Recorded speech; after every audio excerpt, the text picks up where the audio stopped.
A very good morning and Jai Hind, my dear students. Welcome back to online classes. Students, in our last class, we have started a new chapter, chapter 9, quadrilaterals, and we have studied the introduction part of this chapter. Okay, from today we are going to start with recap exercise of this chapter. Okay, so the first question is, write all the pairs of adjacent sides and opposite sides of the following figure. Students कल हमने सीखा था कि कोई भी quadrilateral अगर होता है तो उसके एडजेसेंट और ऑपोजिट साइड्स और एंगल्स कौन कौन से होते हैं. ठीक है, तो सेम क्वेश्चन इज देयर. हम देखते हैं यहाँ पे एक फिगर इज ड्रॉन. एक फिगर है, क्वाड्रिलेटरल है, लाइक दिस. इसकी नेमिंग है, it's A B C and D. ठीक है, और यहां पर हमें क्या बताना है, हमें सारे पेयर्स बताने हैं, एडजेसेंट साइड्स के भी और ऑपोजिट साइड्स के भी. ठीक है, तो हम यहां पे लिखेंगे एडजेसेंट साइड्स. तो स्टूडेंट्स कल भी मैंने आपको बताया था एडजेसेंट साइड्स कौन सी होती है, जो कॉमन वर्टेक्स शेयर करती है. ठीक है, तो मतलब पास पास वाली, जिसमें एक कॉमन वर्टेक्स आ रहा है. ठीक है स्टूडेंट्स, तो फर्स्ट पेयर बनेगा इसका AC एंड CD. अगर हम इस वाले को कंसीडर कर रहे हैं तो इसके एडजेसेंट साइड कौन सी होगी, it's AC and CD. Second one is, अगर मैं D वर्टेक्स को कंसीडर करूंगी तो I will take this side CD and BD. The third pair कौन सा बनेगा स्टूडेंट्स, अगर मैं B वर्टेक्स को कंसीडर करूंगी तो I will take this side and this side, AB and BB. ठीक है, एंड अगेन अगर मैं लास्ट A वर्टेक्स को कंसीडर करूंगी तो I will take the adjacent side as AC and AB. तो students, these four pairs are the adjacent sides of this quadrilateral, right?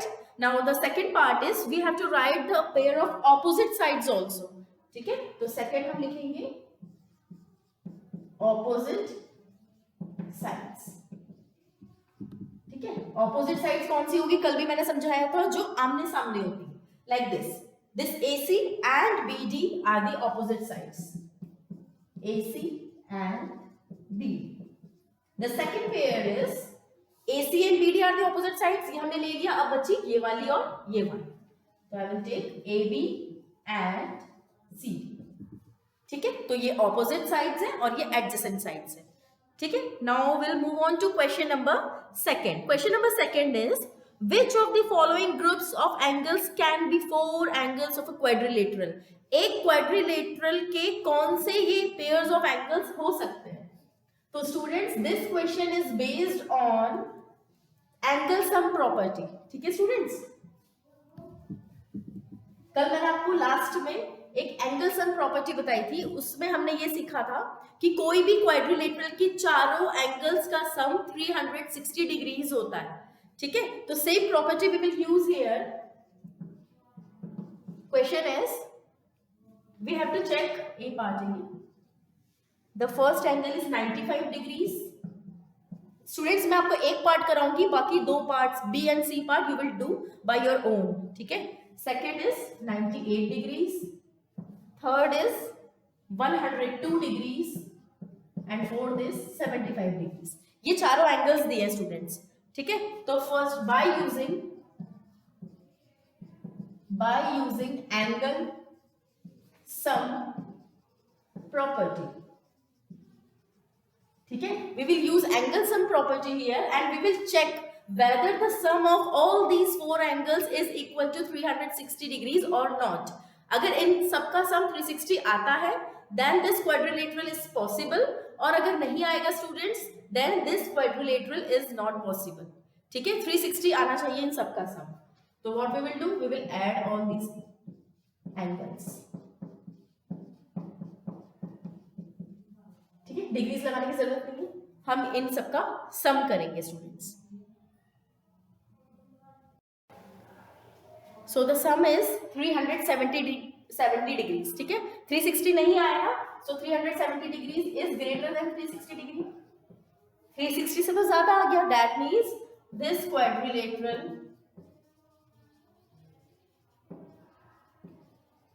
is not possible. ठीक है, last में आप ऐसी लाइन लिख देंगे कि this quadrilateral is not possible, ये क्वाड्रिलेटरल बन ही नहीं सकता, it can not be draw. ठीक, फर्स्ट पार्ट मैंने करके बता दिया, बी एंड सी पार्ट आप खुद करेंगे। अगर 360 इक्वल टू 360 आता है तो आप लिख दोगे this quadrilateral is possible, simple. ठीक, चलिए let's move on to question number 3। Question number 3 is can 100 degree, 40 degree, 90 degree and 120 degree be the four angles of quadrilateral? Give reasons. We have to give reason also. तो same question है student जैसा second question था, second question में भी यही था, चार angles given थे और हमें चेक करना था कि ये क्वाड्रिलेटरल बन सकता है या नहीं बन सकता। तो थर्ड में भी हम यही करेंगे, जो आपको ये चारों एंगल्स दिख रहे हैं ना 100, 40, 90 एंड 120, आप क्या करोगे, इन सभी को ऐड करोगे एंड यू विल चेक कि उसका आंसर 360 आ रहा है नहीं आ रहा है। अगर आ रहा है तो आप बोलोगे कि it can be the four angles of quadrilateral, और अगर नहीं आ रहा है तो इट कैन नॉट बी। और रीजन क्या दोगे स्टूडेंट्स, अगर आपका आंसर यस आ रहा है, इट्स 360, तो आप लिखोगे hence it's the some is 360 and it is satisfying angle sum property, that's why ये क्वाड्रिलेटरल पॉसिबल है। और अगर आपका 360 नहीं आएगा इसमें तो आप लिखोगे the some is greater than और लेस देन 360 डिग्री। आप ऐसा लिख लीजिएगा वहां पे कि इन चारों एंगल का सम 360 नहीं आ रहा है, या तो वो बड़ा आएगा या छोटा आएगा, या 360 से बड़ा डिजिट आएगा या छोटा आएगा। छोटा आएगा तो आप लिख दोगे hence it is less than 360, therefore this can not be four angles of a quadrilateral. ठीक है, इट्स वेरी इजी, आप खुद करिएगा। अगर नहीं आता है तो आप मुझसे व्हाट्सएप पे पर्सनली पूछ सकते हैं। ठीक है, मैं आपको बता दूंगी। Now let's move on to question number 4। Question number 4 is draw a quadrilateral and name it as PQRS। एक क्वाड्रिलेटरल हमें ड्रॉ करना है और उसका नेम देना है PQRS। Right all the pairs of adjacent sides and adjacent angles.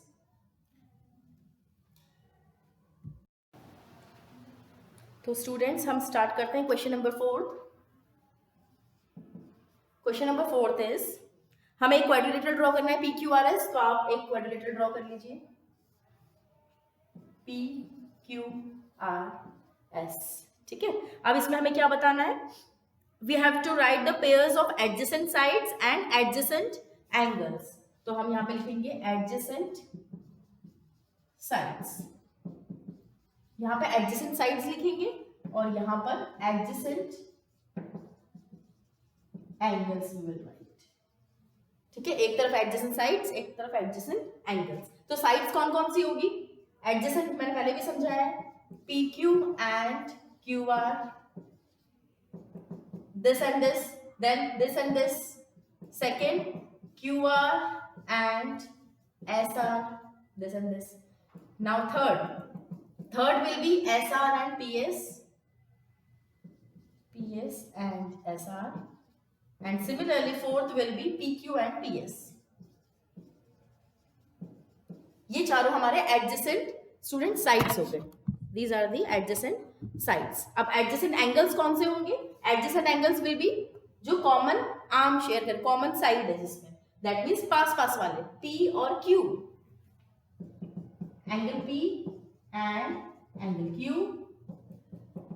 Second हो जाएगा P और Q हो गए, अब Q और R, angle Q and angle R। Third one will be angle R and angle S, and last will be P and Q हो गया, P और S, लास्ट बचा P और S, angle P and angle S। इस तरीके से आप ये क्वेश्चन सॉल्व करोगे। चलिए अब चलते हैं क्वेश्चन नंबर 5 पर। क्वेश्चन नंबर 5 है two angles of a quadrilateral are equal in magnitude. Equal in magnitude का मतलब होता है बच्चों जिसकी वैल्यू सेम हो, जैसे अगर एक 60 डिग्री है तो दूसरा भी 60 डिग्री हो। ठीक है, तो उसका मेजरमेंट सेम हो तो उनके मैग्नीट्यूड्स इक्वल है। और क्या गिवन है स्टूडेंट्स क्वेश्चन में, if the remaining two angles are 90 and 110 degree respectively find all the angles. Equal angles आपको कैलकुलेट करना है। ठीक है, तो इसे कैसे करेंगे, क्वेश्चन नंबर 5 कैसे करेंगे, to angles of a quadrilateral. ठीक है, let the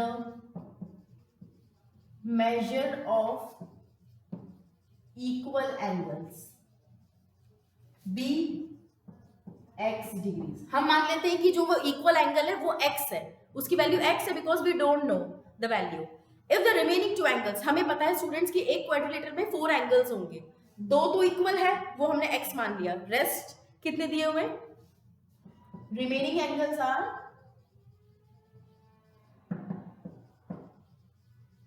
remaining angles are 90 degree and 110 degree। ठीक है, तो what we will do again, जब एंगल्स की बात होती है तो हम एंगल सम प्रॉपर्टी यूज करते हैं। तो bye angle sum property students, हम एंगल सम प्रॉपर्टी यूज करेंगे। और एंगल सम प्रॉपर्टी क्या होता है कि सारे एंगल्स का सम करेंगे और वो 360 के इक्वल आएगा। तो दो की वैल्यू तो x है क्योंकि यहाँ पे लिखा हुआ है, ठीक है। तो x plus rest of the two angles are 90 and 110, it is equal to 360। तो इसे सॉल्व करके, इस इक्वेशन को सॉल्व करके आपको x की वैल्यू पता चल जाएगी। x plus x is 2x plus 200 equal to 360, और ये हो जाएगा 2x equal to 360 minus 200, 2x की वैल्यू आ जाएगी 160, ठीक है। और फिर x की वैल्यू कैसे आएगी, यहाँ पे देखिए इट्स 160 और x की वैल्यू क्या आ जाएगी, यहां से आप नीचे लिख लीजिएगा 2 8 60 80 डिग्रीज, ठीक है। तो दैट मीन्स वो जो इक्वल एंगल्स थे वो 80 डिग्रीज के थे, राइट स्टूडेंट्स। चलिए ये क्वेश्चन आता है एग्जाम में इस टाइप के। चलिए इसे आप कॉपी करोगे। अब चलेंगे क्वेश्चन नंबर 6 पर।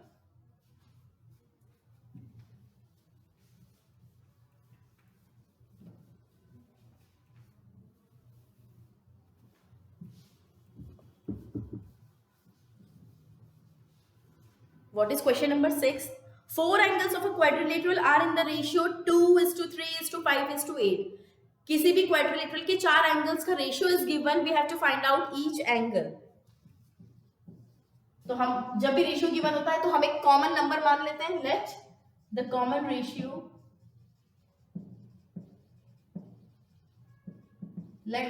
रेशियो बी x, ठीक है। तो एंगल्स क्या हो जाएंगे, तो एंगल्स विल बी, जितना रेशियो दिया, रेशियो क्या दिया हुआ है 2:3:2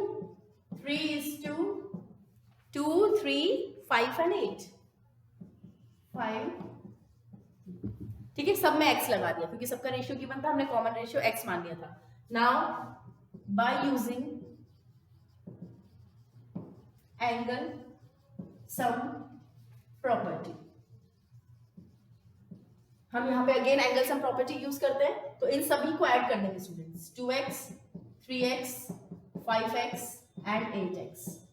the value is, total sum is 360, ठीक है। अब इसे ऐड कर लेते हैं, 8 9 10 15 16 17 18,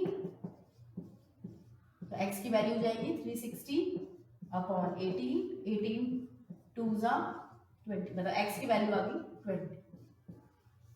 x की वैल्यू 20 आ गई स्टूडेंट्स। अगर x 20 आ गया है तो you can find out all the angles. कैसे फाइंड आउट करोगे, you will multiply 2 into 20, 2x है ना, पहला एंगल 2x है तो 2 into x, तो 2 into x means 2 into 20, then 3 into 20, 5 into 20, 8 into 20, ठीक है। तो यहाँ पे आप लास्ट में आपके लिए होमवर्क है, आप खुद कर लीजिएगा। ऐसे लिखना, first angle equal to 2x, तो 2 into 20 that means 40 degrees. Like same ऐसे करोगे, second angle, third angle, fourth angle, ऐसे चारों एंगल्स आप निकाल लेना और पीछे से आंसर मैच कर लेना, आपका आ जाएगा, ठीक है। अब चलते हैं क्वेश्चन नंबर 7 पर। 7th क्वेश्चन क्या है, find the measure of each angle of a quadrilateral if all its angle are of same measure, what kind of quadrilateral is it.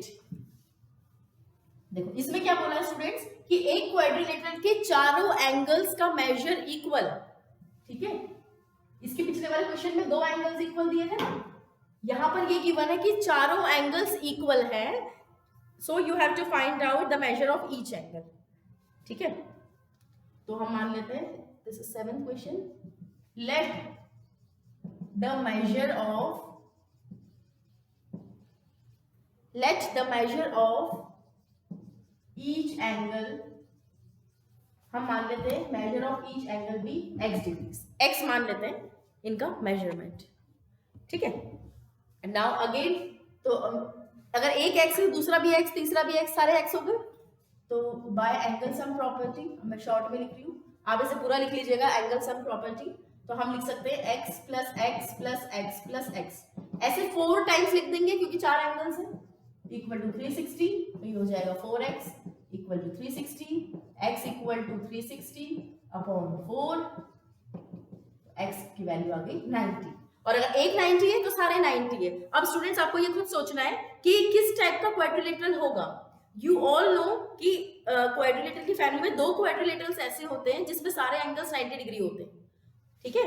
So the quadrilateral कौन कौन से होते हैं वो, द क्वाड्रिलेटरल मे बी कौन कौन से हो सकते हैं, whether it can be a square और अ रेक्टेंगल, स्क्वायर और रेक्टेंगल दोनों के सारे एंगल्स 90 डिग्रीज होते हैं स्टूडेंट्स, ठीक है। तो ये स्क्वायर भी हो सकता है रेक्टेंगल भी हो सकता है, हमें अभी नहीं पता क्योंकि हमें सिर्फ एंगल की इंफॉर्मेशन दी है, साइड की नहीं दी। साइड की दी होती तो हम डिफरेंशिएट कर पाते कि what is whether it is a square और रेक्टेंगल, क्योंकि साइड से हमें पता चल जाता है, बट यहाँ पर सिर्फ एंगल्स की बात हो रही है, तो we can write the quadrilateral is may be rectangle और it may be a square, ठीक है, या तो वो रेक्टेंगल होगा और या तो वो स्क्वायर होगा, ठीक है स्टूडेंट्स। चलिए अब चलते हैं क्वेश्चन नंबर 8 पर।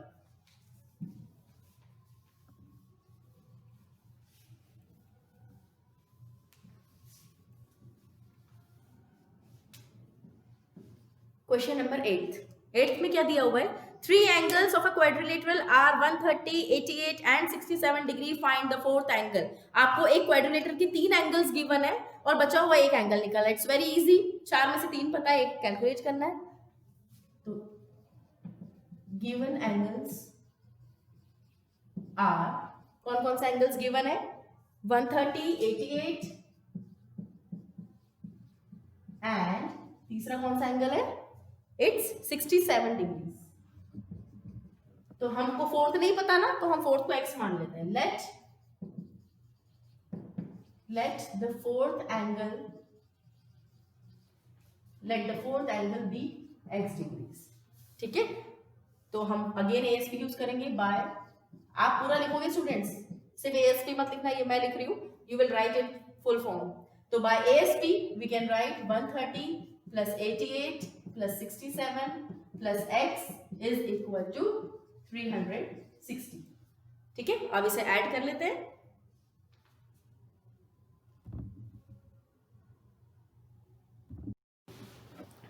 तो स्टूडेंट सॉल्व करने के बाद इन सबको ऐड करके 285 आएगा और उधर ले जाओगे तो आप 75 आ जाएगा, ठीक है।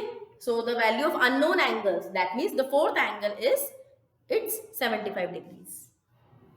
चलिए अब चलते हैं क्वेश्चन नंबर 9 पर। Look at the figure and mark the acute angle as A, obtuse angle as B and right angle as C. How many right angles are there in the figure? ठीक है, हमें यहाँ पर figure देखना है students, ये figure is given.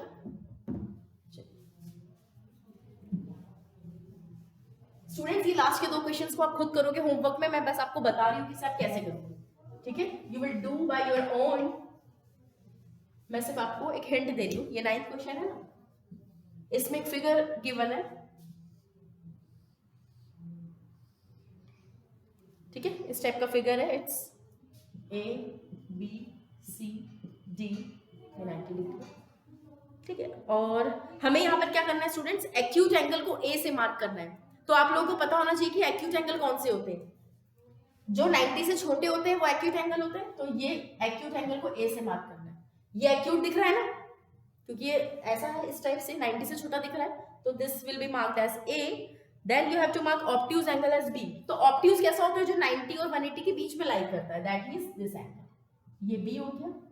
और क्या करना है स्टूडेंट्स, आपको राइट एंगल एज C, जो राइट एंगल है वो आपको C मार्क करना है। तो दिस इज C, और ये भी C दिख रहा है, ये भी स्ट्रेट दिख रहा है स्टूडेंट्स, ये भी 90 डिग्री दिख रहा है, तो this will B C mark करो।